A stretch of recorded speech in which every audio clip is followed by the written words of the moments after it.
Guest नहीं आए वो कर सर सकते मैंने हैं। कर ली। रिकॉर्डिंग हैज स्टार्टेड, ठीक है। किसने की है? मैंने किए सर। जी, ये कौन है? तैमूर सर। तैमूर, गुड वे बच्चे, शाबाश। ओके बच्चों, हम शुरू करते हैं। और लेक्चर चूंकि रिकॉर्ड हो रहा है तो जो बच्चे लेट आएंगे वो फिर बाद में इसको सुन लेंगे। वैसे भी अभी मैं रीकैप करने जा रहा हूँ।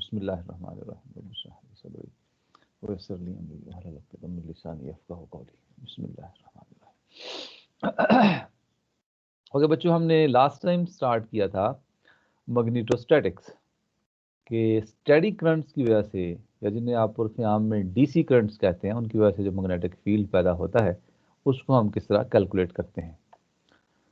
तो बच्चे उसके लिए हमने कहा था कि मैग्नेटोस्टैटिक्स में जो बेसिक फार्मूला है जिसकी मदद से हम जो है ना वो कैलकुलेट करते हैं मैग्नेटिक फील्ड को, वो कहलाता है बियोसेवार लॉ। जैसे वहाँ पे हमारे पास जो है ना वो फैराडेज लॉ था इलेक्ट्रोस्टैटिक्स में, तो यहाँ पे हमारे पास बियोसेवार लॉ है। हम आमतौर पर स्टूडेंट बायोट सेवार्ट लॉ पढ़ते हैं, लेकिन मेरा ख्याल है इसकी जो असल प्रोनाउंसिएशन है वो बियोसेवार लॉ है। तो उसको अगर आपके पास फिलामेंट्री वायर हो और उसमें करंट आई जो है ना मूव कर रही हो, तो उस सूरत में बच्चे आप ये वाला फार्मूला जो आपको स्क्रीन पर नज़र आ रहा है, H is equal to line integral I D L cross A sub R divide by 4πr² से मालूम करते हैं। और अगर बच्चों आपके पास सरफेस करंट डेंसिटी हो तो उस सूरत में ये वाला फार्मूला आपके पास वो लाइन इंटेग्रल रिप्लेस हो जाएगा सरफेस इंटेग्रल से, और आपके पास आई इंटू डी एल की जगह पे आपके पास जो है आपके पास के आ जाएगा, ये जो सरफेस करंट डेंसिटी है। और अगर वॉल्यूमेट्रिक चार्ज डेंसिटी हो जे, तो फिर आपके पास वॉल्यूम इंटेग्रल बच्चों आपके पास होगा। तो ये फार्मूलाज आपने याद रखने हैं कि आपके पास डिफरेंट किस्म की करंट डिस्ट्रीब्यूशन अगर हों तो आपके पास जो फार्मूलाज होंगे मैग्नेटिक फील्ड इंटेंसिटी को मालूम करने के, ये 3 फार्मूलाज हैं। और उसकी फिर हमने बच्चों एक एग्जांपल की थी। अगर हमारे पास एक फिलामेंट्री वायर हो जो जेड एक्सिस के लॉन्ग है और उसमें आई करंट पड़ी हुई है और वो माइनस इन्फिनिटी से प्लस इन्फिनिटी तक जा रही है, तो उसमें अगर ये वाला फार्मूला अगर हम यूज़ करें तो हमारे पास बच्चों ये आया था कि H2 का मतलब ये है कि आपके पास ये फील्ड पॉइंट है 2, जैसे फिगर में आप देखेंगे तो ये पॉइंट 2 आपको नज़र आएगा। इसके ऊपर जो फील्ड है वो that is equal to I divide by 2πρ into A sub five. कोई बच्चा मुझे अगर ये बताए मेरी खुशी के लिए कि अगर हमारे पास इस तरह, ये तो इन्फिनिटली लॉन्ग वायर थी, इसमें करंट आई मूव कर रही होगी, अगर आपके पास इन्फिनिटली लॉन्ग जो है ना वो हो लाइन जिसके ऊपर चार्ज डिस्ट्रीब्यूटेड था, जिसकी चार्ज जैसी रो सब एल थी, तो कोई बच्चा मुझे बताएगा कि आपके पास क्या आया था, ई क्या आया था, इलेक्ट्रिक फील्ड क्या आया था? वो था रो एल और 2πε0। 2πε0 और 1/रो है ना? यस 1 सर, ओवर रो यस भी रो भी था याद है ना शायद। बच्चे? रो भी था बच्चे, याद रो भी था, ठीक है ना? आपके पास जो डिस्टेंस है उससे जितनी दूरी पे है, तो ये भी उसी तरह की चीज बन रही है ना? Yes sir. ठीक है, तो इनके यही एक ब्यूटी है सब्जेक्ट की कि इसमें आप मैग्नेटोस्टैटिक्स अगर आती है तो अगर इलेक्ट्रोस्टैटिक्स आती है मैग्नेटोस्टैटिक्स साथ साथ चलती रहेगी। कहीं कहीं थोड़ा फर्क आता है और उसकी हम लॉजिक बताएंगे क्यों फर्क आ रहा है। जैसे मैंने कल बताया था कि इलेक्ट्रोस्टैटिक्स में मोनोपोल्स होते हैं, मैग्नेटोस्टैटिक्स में मोनोपोल नहीं होता। उसकी फिजिक्स में आगे चल के बताऊंगा क्यों नहीं होती। ओके बच्चों, ये तो सॉर्ट ऑफ रीकैप था। और अब अगर आपके पास ये थी इन्फिनिटली लॉन्ग वायर, अगर मैं बच्चों फाइनाइट वायर हो आपके पास, जैसे ये आया है आपके पास ये, तो उसकी वजह से आपने मालूम करना है तो आप क्या करेंगे, उसमें आपके पास वो लिमिट ऑफ इंटीग्रेशन चेंज होंगे। वहाँ minus infinity two plus infinity थी, जहाँ आपके पास जो है ना वो जहाँ भी जो भी लेंथ है वहाँ उससे उस तक, तो इसको इन टर्म्स ऑफ आप एंगल भी लिख सकते हैं। अल्फा 1 एंगल इनिशियल पॉइंट का है और अल्फा 2 फाइनल पॉइंट का है। तो H is equal to I over 4πρ into sine of alpha 2 minus sine of alpha 1 times A sub 5।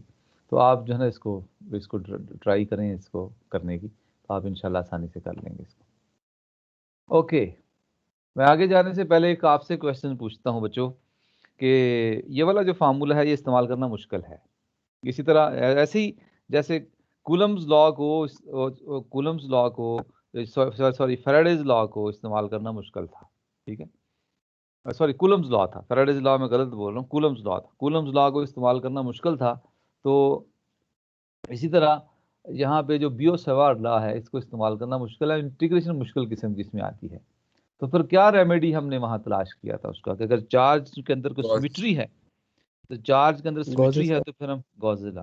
इसी तरह बच्चों यहाँ पे भी आपके पास अगर करंट्स के अंदर कोई सिमेट्री हो, कोई सिमेट्रिकली डिस्ट्रीब्यूटेड करंट्स हो, तो हमारे पास एक बड़ा खूबसूरत लॉ है, that is called the amperes circuital law.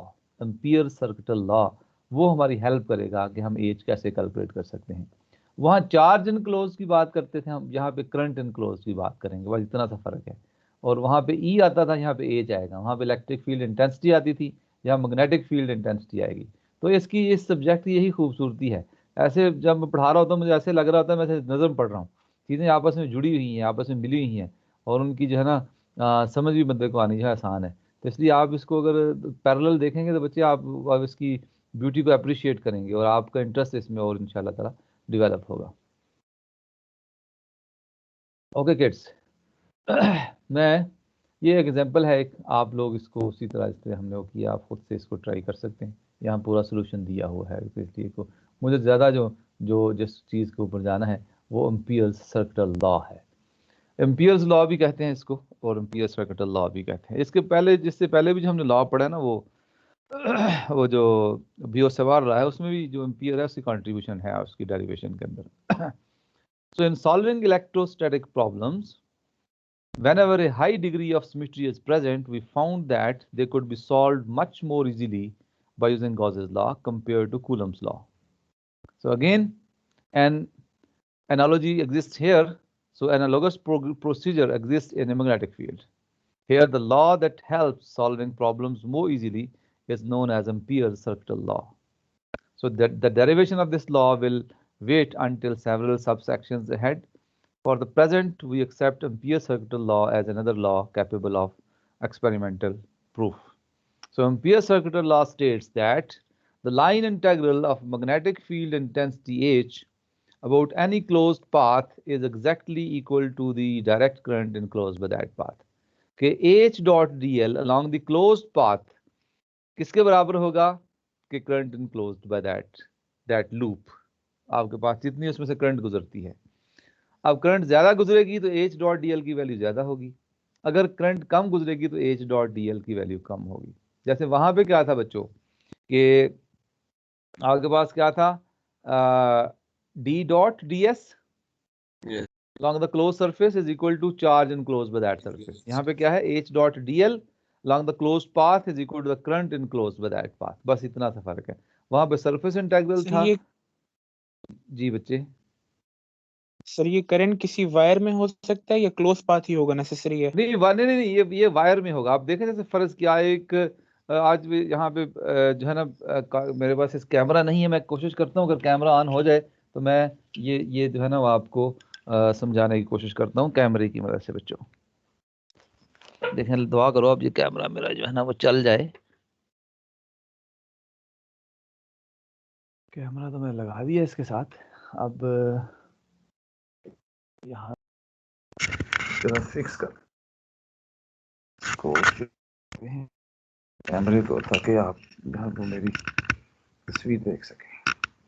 Actually आज मैंने कंप्यूटर चेंज किया है, लेकिन ये जो क्वेश्चन है बड़ा इम्पोर्टेंट है और बड़ा अच्छा क्वेश्चन है कि बच्चे चीज़ को समझने की कोशिश कर रहे हैं। मेरे लिए इससे बड़ी बात और कोई नहीं है कि मेरे बच्चे जो है वो इंटरेस्ट से क्वेश्चन।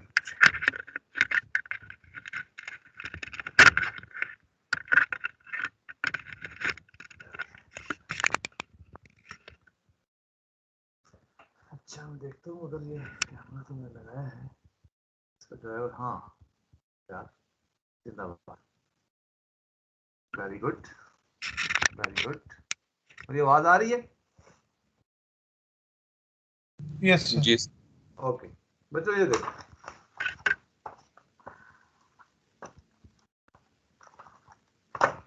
ये देखें बच्चों, ये this is the close path नजर आ रहा है? Yes sir. एक लूप है, ठीक है। आप ये देखें, ये मैं आपके सामने रखता हूं ताकि आपको ये चीज नजर आती रहे और आप मेरी बात समझ जाए। मैं ये लाइट्स ऑफ कर दूं तो शायद थोड़ी सी बेहतर हो जाएगी, ये लूप मुझे तो इतनी वाज़ेह नहीं नजर आ रही, आपको वाज़ेह नजर आ रही है ये लूप जो मेरे हाथों में पकड़ी हुई है? जी सर वाजे है। ओके बच्चे, Yes. इसमें से देखें करंट गुजरने का मतलब क्या, आप देखें ये कंडक्टर इसमें से गुजर रहा है, ये कंडक्टर इसमें से गुजर रहा है, तो इसमें से करंट आई है, तो ये लूप इसके इर्द गिर्द है। इस क्लोज पाथ के long H dot D L की वैल्यू किसके बराबर होगी?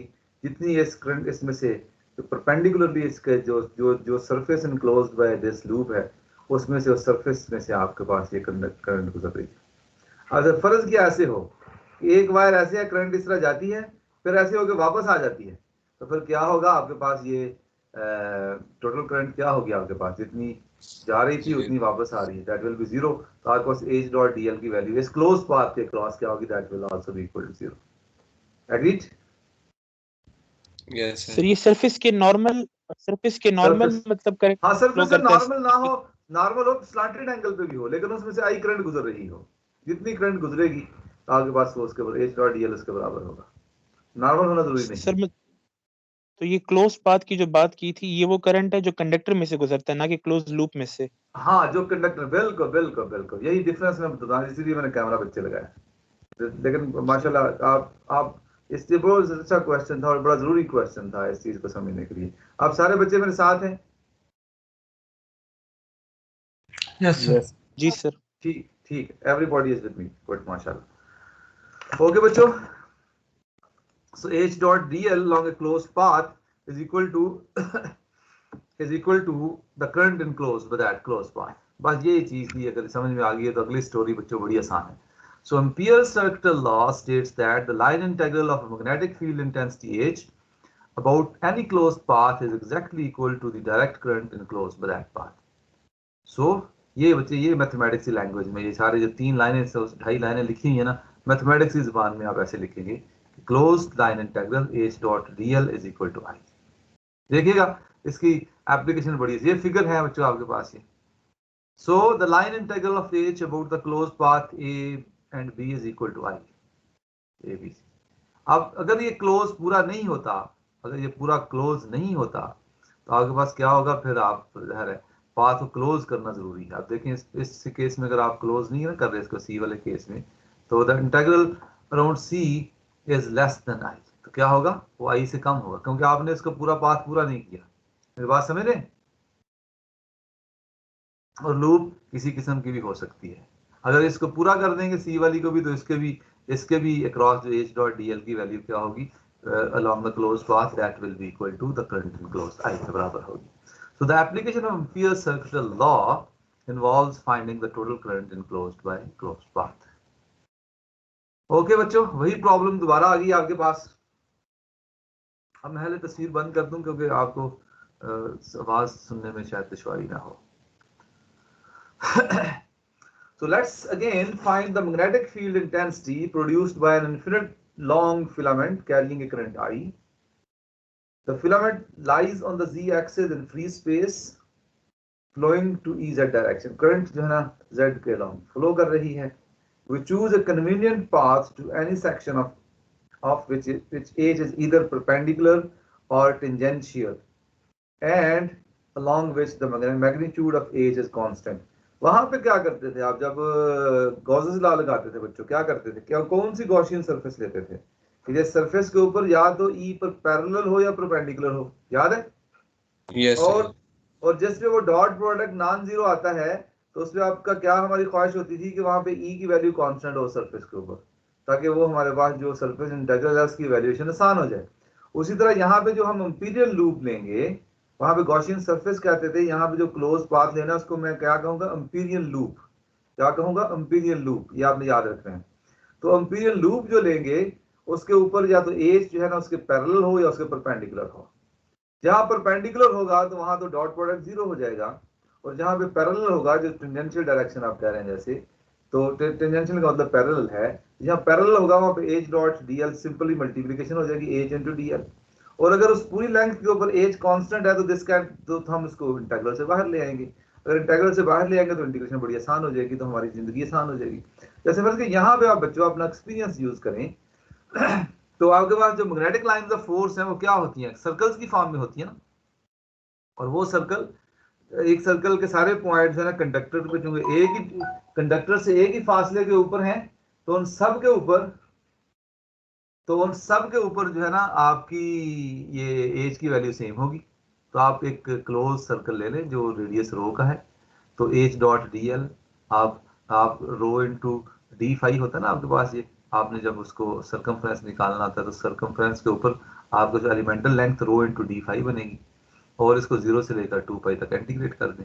एच भी कांस्टेंट है उस पूरी पाथ के ऊपर, रो जो है ये भी कांस्टेंट है, उसका सर्कल का रेडियस है, तो इसको बाहर ले आए तो 0 से 2 पाई डी फाई, तो H sub phi into 2 pi रो बनेगा आपके पास, इसको आप इंटीग्रेट करेंगे तो 2 पाई आ जाएगा। तो यहाँ से H sub phi is equal to I over 2 pi rho. आप देखें यहाँ पे वही वहां पे जो मुश्किल फार्मूला भी हमने लगाया उस फार्मूले को याद भी रखना पड़ा, फिर लिमिट्स ऑफ इंटीग्रेशन भी जो थी बड़ी कॉम्प्लिकेटेड थी। तो यहाँ पे हमने वही काम जो है ना बड़ी आसानी के साथ हमने कर लिया कि H dot D L is equal to I use करते हुए H sub phi is equal to I over 2 pi rho हमने निकाल लिया। तो ये बच्चों यहाँ पे हमारी ये कन्वीनियंस है, ये आसानी है कि इस वाले लॉ को अगर हम यूज कर लें in order to find H. अब इसी को हम आगे एक्सटेंड करते हैं कि फर्ज की हमारे पास कोएक्सियल केबल है।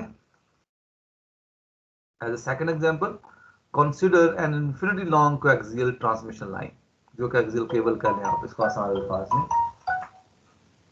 तो carrying a uniformly distributed total current I in the centre conductor में करंट आई है तो जाहिर है इसमें फिर माइनस आई होगी सर्किट पूरा करने के लिए।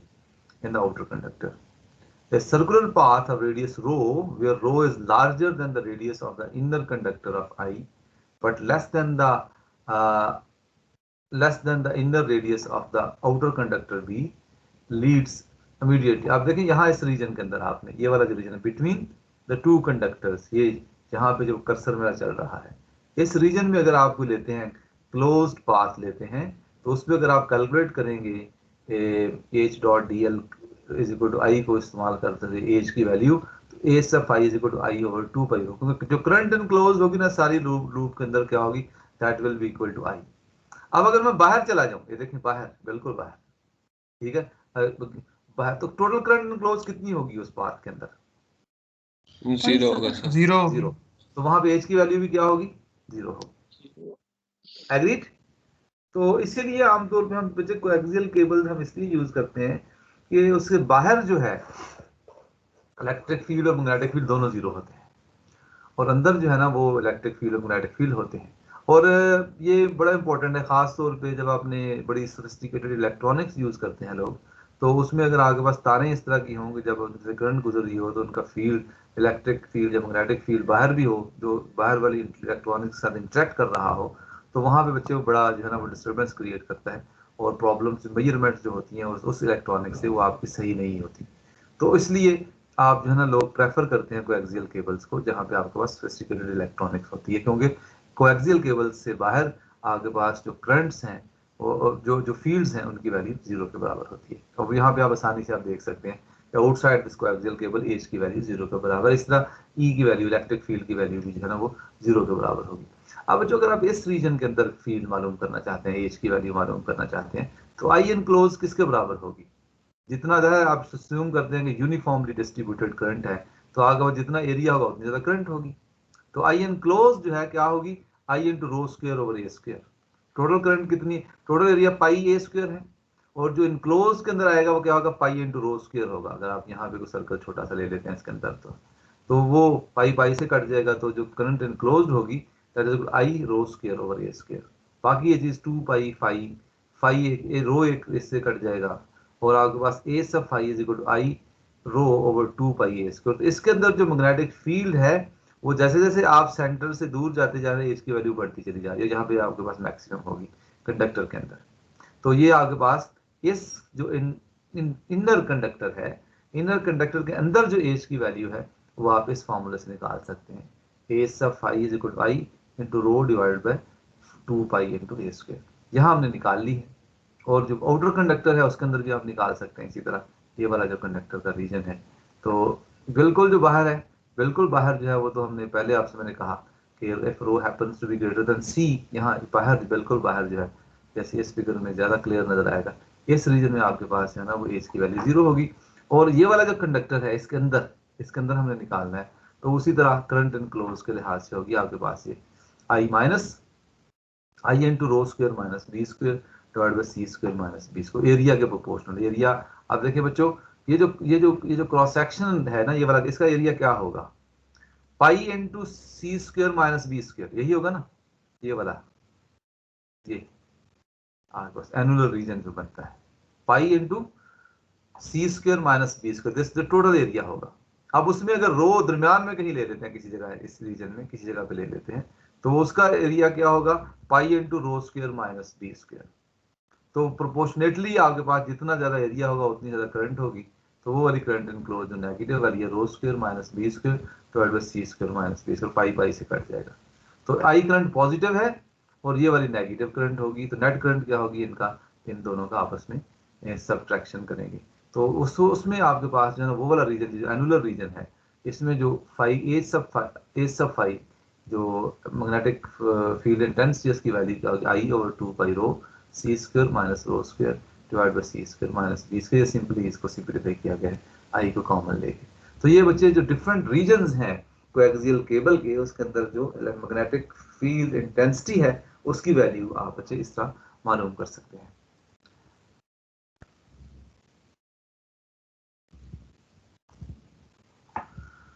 ओके इसको अगर हम प्लॉट करते हैं, आप देखें जो 0 से लेकर a तक है उसमें देखें आपके पास ये लीनियरली इंक्रीज है, ये बच्चे फॉर्मूला है, लीनियरली इंक्रीज एज की value from between 0 to a। फिर उसके बाद इनवर्सली प्रोपोर्शनल है 1 over रो, ये आपके पास आएगा ये।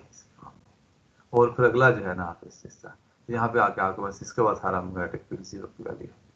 So outside the coaxial cable, a complete cancellation of magnetic field occurs. Such coaxial cables would not produce any noticeable effect to the surrounding. तो ये sort of shielding हो जाती है और हम जो है उससे बच जाते हैं।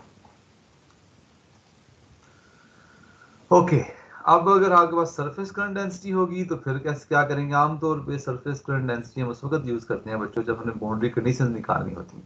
सरफेस पे करंट क्या है बिटवीन टू डिफरेंट मीडिया, ये हम करेंगे जिस तरह हम डाइलेक्ट्रिक के केस में किया था, इलेक्ट्रिक फील्ड की बाउंड्री कंडीशन निकाली थी, ऐसे ही हम यहाँ पे बाउंड्री कंडीशन जो है ना जब मैग्नेटोस्टैटिक्स में बाउंड्री कंडीशन निकालेंगे तो वहाँ पे जब सरफेस पे करंट होगी बिटवीन टू मीडिया तो वहाँ पे हम जो है ना बाउंड्री कंडीशंस निकालते हैं, इसको हम पियर्स सर्किट लॉ को इस्तेमाल करते हुए। So the final example, consider a sheet of current flowing in the positive Y direction. आपको दिखाया गया है फिगर में एक्स डायरेक्शन कौन सी है, वाई डायरेक्शन कौन सी है और जी कौन सी है। आप देख रहे हैं फिगर में कि y की और करंट की डायरेक्शन k की डायरेक्शन सेम है, current per unit length. So and located in the z is equal to 0 plane, xy plane के अंदर है और आपको नजर भी आ रहा है with uniform surface current density k सब y इनटू a सब y, ये सब y जो है ना ये यूनिट वेक्टर है। Due to symmetry h can not very with x and y, तो आपके पास ड्यू टू सिमेट्री आपके पास जो है ना इसकी वैल्यू जो है x और y के साथ वेरी नहीं करेगी। तो जितना आपके पास वो x पॉजिटिव कंट्रीब्यूशन आएगी उतनी ही नेगेटिव कंट्रीब्यूशन आ जाएगी, तो कैंसिल करते हैं। इसी तरह y के लिहाज से ऐसी होगा आपके पास। So if the sheet is subdivided into a number of filaments it is evident that no filament can produce the NHY component. जो करंट आपके पास y की डायरेक्शन में है ना तो उस डायरेक्शन में तो H का कोई कंपोनेंट होगा ही नहीं, x के जो कंपोनेंट्स हैं वो आपस में कैंसिल हो जाएंगे, तो आपके पास क्या आएगा, z के कंपोनेंट्स आएंगे। सो moreover the Biot-Savart law shows that the contributions to the Hz produced by a symmetrically located pair of filaments cancel each other. So A sub z is also 0. So thus only A sub x component present. इस case में आपके पास क्या होगा, A sub x component जो है ना वो सिर्फ present होगा, z component भी इसका कैंसिल हो जाएगा, जितने पॉजिटिव होंगे उतने नेगेटिव होंगे। Okay, so we therefore choose the path 1, 1 prime, 2 prime, 2, 1. ये देखें आपके पास 1, 1 prime, 2 prime, 2 और फिर 1, ये क्लोज पाथ है ये वाला। Composed of straight line segments which are either parallel or perpendicular to A sub x and enclose the current sheet। ये करंट शीट इसके अंदर है। एम्पियर सर्कुलर लॉ लगा दो बच्चों। आपके पास ये पाथ देखें, ये x के लॉन्ग है, ये भी x के लॉन्ग है।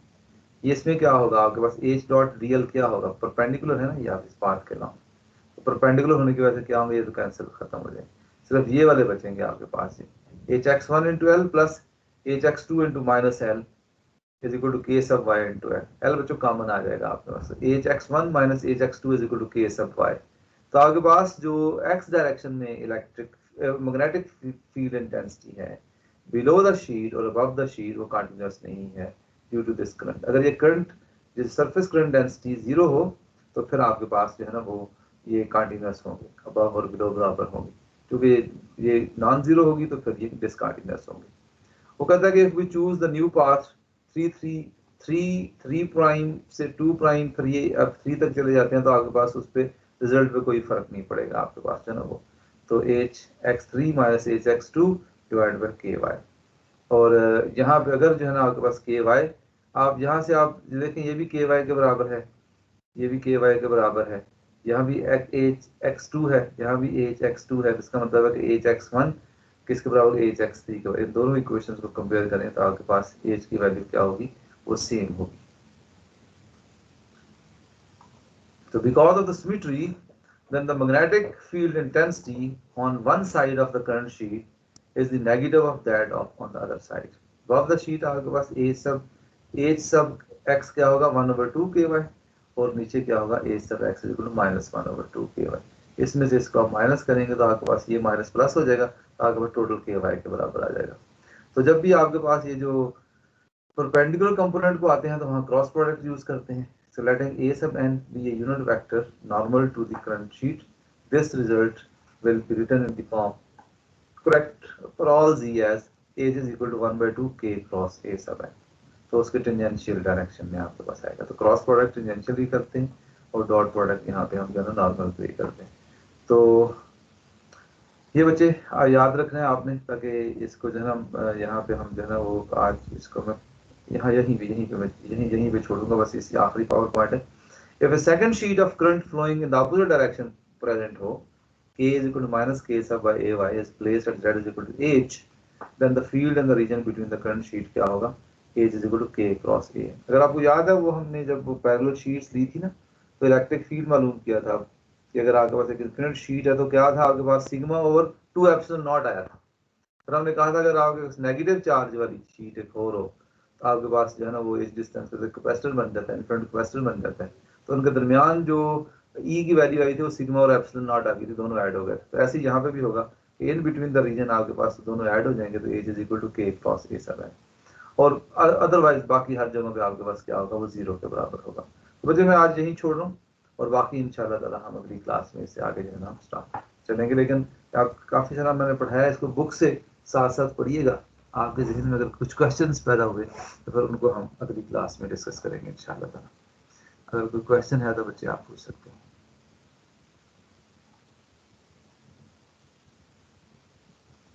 अगर क्वेश्चन नहीं है तो फिर तैमूर बच्चे आप रिकॉर्डिंग ऑफ कर लें ताकि